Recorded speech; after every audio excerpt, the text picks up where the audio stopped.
मालेगाव डोंगराळ येथे घडलेल्या निंदनीय प्रकरणाचा संपूर्ण राज्यासह नाशिक जिल्ह्यातूनही ठिकठिकाणी निषेध नोंदवत मुख्यमंत्र्यांना दोषीवर कठोर कारवाई करण्याची मागणी करण्यासाठी निवेदन देण्यात येत आहे। दिंडोरी तालुक्यातील कसबेवणी येथील संयुक्त जयंती उत्सव कमिटीच्या वतीनं डोंगराळ येथील घटनेचा निषेध व्यक्त करत गावातून मोर्चा काढत वणी पोलीस स्टेशन येथे निवेदन देण्यात आले।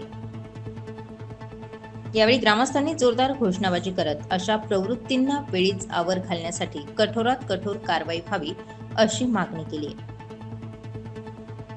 वणी पोलीस स्टेशनचे PSI गणेश कुटे यांनी यावेळी ग्रामस्थांचे निवेदन स्वीकारले। यावेळी संयुक्त जयंती उत्सव कमिटीचे सागर चौधरी, मनोज खांडवी, भीमराज धूम, विलास जोपळे, त्याचबरोबर कसबेवणी ग्रामस्थ, राजकीय, शैक्षणिक, सामाजिक क्षेत्रातून आलेले सर्व ज्येष्ठ समाजसेवक उपस्थित होते।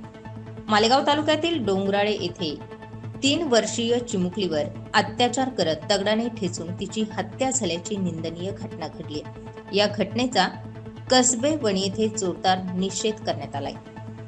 आज संयुक्त जयंती उत्सव कमिटी बिरसा मुंडा चौक येथून आम्ही येऊन वणी पोलीस स्टेशन अंतर्गत राज्याचे गृहमंत्री व मुख्यमंत्री देवेंद्र फडणवीस यांना वणी पोलीस स्टेशन अंतर्गत आम्ही निवेदन देत आहोत। जी घटना घडली त्या आरोपीला लवकरात लवकर फाशीची शिक्षा द्यावी आणि यापुढे अशी घटना घडणार नाही या सरकारने दखल घ्यावी।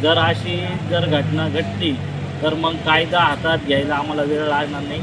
मालेगाव तालुक्यामध्ये जी घटना घडलेली डोंगराळे गावामध्ये खूप निंदनीय आणि त्या बालिकेबरोबर 3.5 वर्षाच्या बालिकेबरोबर खूप वाईट प्रकारचं कृत्य घडलेलं आहे। याच्या आधीसुद्धा आपण पोलीस स्टेशनला निवेदन देऊन सरकारकडं फाशीची शिक्षा अशा गुन्हेगारांना व्हावी असं आपण निवेदन दिलं होतं। याच्या आधी पण जी घटना घडलेली होती मणिपूरला, तेव्हासुद्धा आपण पोलीस प्रशासनाला निवेदन देऊन फाशीची शिक्षा व्हावी असं आपण सांगितलेलं होतं। आम्हालाच कायदा हातात घेऊन नराधमांना शिक्षा देण्यास भाग पडावं लागेल या दिवशी। स्टार 24 फास्ट न्यूजसाठी माधव खाबिया सह सागर गांगुर्डे, वणी।